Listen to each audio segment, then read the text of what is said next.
저는 이태원 참사 당시 사고 현장에서 이태원 상인들의 도움으로 운 좋게 살아남은 김초롱입니다. 나는 왜 살았는가? 살았다면 어떻게 살 것인가 고민하다가 이 자리에 나오게 되었습니다.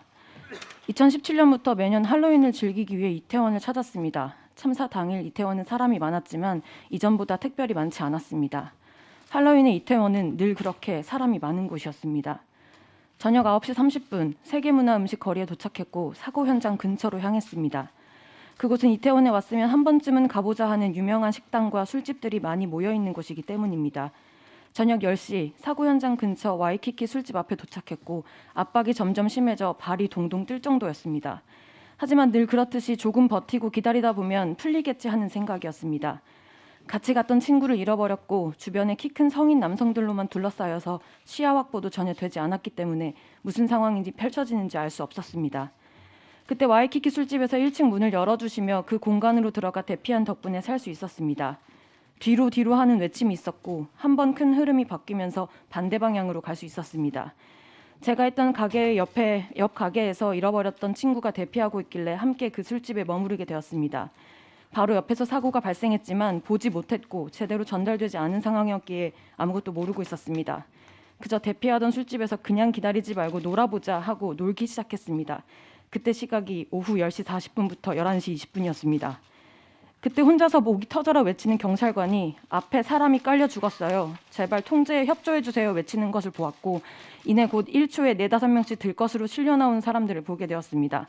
무언가 잘못되었다 느꼈지만 실려가는 사람들이 모두 죽은 것이란 거는 감히 상상도 못했습니다. 제가 있던 술집의 상인들과 아르바이트생 모두 가게를 내팽개치고 경찰을 도와 거리를 통제하고 새로 진입하려는 사람들을 막았습니다. 자신을 가지 못하게 하는 것에 화가 나 상인분의 얼굴을 가격하는 외국인도 있었지만 그렇게 맞으면서도 통제를 열심히 도운 상인들이었습니다. 참사 당시 왜 음악을 끄지 않았나라는 댓글에 대답합니다.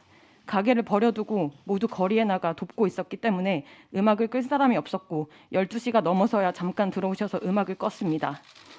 밤 12시 30분 집으로 돌아갈 수 있었고 이태원역 큰 거리로 나왔을 때 거리를 보고도 믿지 못하는 순간이 이어졌습니다. 영화에서나 볼 법한 장면들, 사람들이 거리에 다 누워있는 장면들, 집으로 돌아오고 나서 잠을 한숨도 자지 못했습니다. 뉴스 속보가 뜰 때마다 사망자 숫자가 올라가는 것을 보며 도대체 내가 무슨 현장에 있었던 것인지 피부로 느꼈고 죄책감과 후회로 서서히 제 일상은 모든 것이 망가졌습니다. 저는 300명 사상자 안에 드는 사람은 아니었기 때문에 공무원이나 행안부 등에 별도로 연락을 받진 않았습니다. 그렇지만 정신적으로 매우 힘들었고 살고 싶었기에 스스로 적극적으로 심리 지원을 알아보았습니다.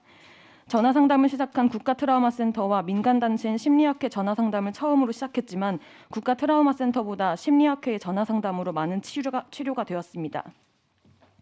선생님, 아무래도 그곳에 가지 말았어야 했어요 라고 말하는 제게 가지 말았어야 하는 것이 아니라 어딜 가든 안전하게 지켜줄 수 있는 나라인 것이 맞다.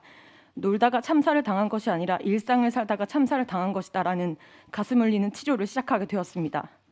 국가트라우마센터의 상담은 전문가들의 상담이라고 느낄 수 없었지만 거주하고 있는 구청의 정신상담 프로그램을 연계해 주었고 그와 연결된 정신과 치료를 병행하게 됐습니다.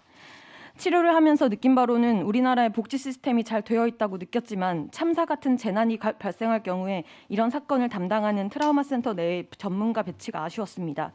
적극적인 치료를 원했던 저에게는 도움이 되었지만 더 큰 슬픔을 겪는 유족분들이나 중증 치료를 받고 있는 생존자들에게는 전혀 알 수 없고 도움받을 수 없는 체계라고 생각했습니다. 저는 강한 사람입니다. 심리 상담도 자발적으로 잘 받고 있습니다. 그렇기 때문에 악성 댓글이나 온라인에서 사람들이 하는 말이 저를 힘들게 하진 않았습니다. 저에게 2차 가해는 장관, 총리, 국회의원들의 말이었습니다. 참사 후 행안부 장관의 첫 브리핑을 보며 처음으로 무너져 내렸습니다. 예전에 비해 특별히 우려할 정도의 인파는 아니었고 경찰 병력을 미리 배치해 해결할 수 있는 문제는 아니었다. 저는 이 말을 놀러 갔다가 죽은 사람들이다 라고 받아들였습니다. 몇 주 전 고등학생 생존자가 스스로 세상의 작별을 고했을 때 저는 스스로 잡고 있던 끈을 놓칠 뻔했습니다. 그런 결정을 했을 그 마음을 너무 알 것 같기에 슬펐고 바로 병원으로 달려가 선생님을 찾았고 약의 용량을 늘렸습니다. 그때 국무총리가 했던 발언이 생각납니다. 스스로 더 굳건하고 치료를 받겠다는 생각이 강했으면 좋지 않았을까. 정면으로 반박하고 싶습니다. 치료와 상담을 이렇게 열심히 받는 저는 매번 다시 원점으로 돌아오는 경험을 합니다. 참사와 같은 재난을 겪은 사람에게 개인적인 극복도 중요하지만 진상규명만큼 큰 치유는 없습니다. 잘못한 사람 찾아서 벌 주는 것이 아니라 그 상황에 대한 정확한 인식이 극복의 중요한 포인트입니다. 치료와 상담으로 아무리 개인적으로 노력해도 결국 바뀌지 않는 사회와 매번 쏟아지는 망언들이 제 노력을 모두 물거품으로 만듭니다. 인간에 대한 이해가 조금도 없고 아직까지 무엇이 잘못되었는지 깨닫지 못하는 자신의 무지함과 비열함에 스스로 열등감을 가지셔야 합니다. 저는 올해도 이태원에 갈 겁니다. 우리는 반드시 일상으로 돌아가야 하고 아무리 생각해도 이태원과 할로윈은 잘못한 게 없기 때문입니다. 누군가에게 일상이었던 이태원과 누군가에게 일상이었던 할로윈이 왜 아직도 혐오의 대상으로 낙인 찍혀 있는지 이해할 수 없습니다.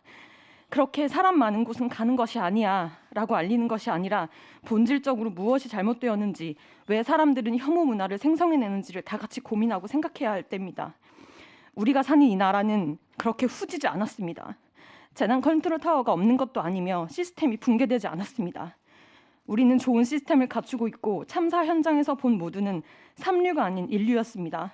삼류는 그 위에서 시스템을 잘 돌아가게 지휘를 하지 못한 사람들입니다. 참사의 원인은 유흥과 밤문화, 외국 귀신 파티 문화가 아닙니다.